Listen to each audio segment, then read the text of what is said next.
ते आहे भागवत कुळ. यांचा वंश सूर्यवंश, गोत्र कश्यप, देवक कळंब आणि विजयशस्त्र कट्यार. 62 जे कुळ आहे ते भोसले किंवा घोरपडे कुळ म्हणून ओळखलं जातं. म्हणजेच काही जी कुळं आहेत त्यांची आडनावं काही भागानुसार बदलली गेली आहेत, त्यामुळे अशी 2 नावं आपल्याला ऐकायला मिळतील.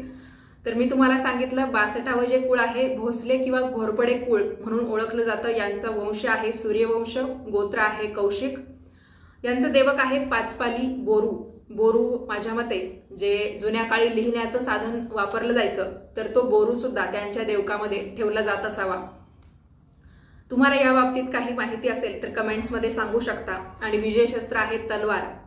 63 जे कुळ आहे ते आहे भोवारे कुळ. यांचा वंश आहे चंद्रवंश, गोत्र आहे कौशिक ऋषी, देवक आहे पाचपाली आणि विजयशस्त्र आहे खंडा.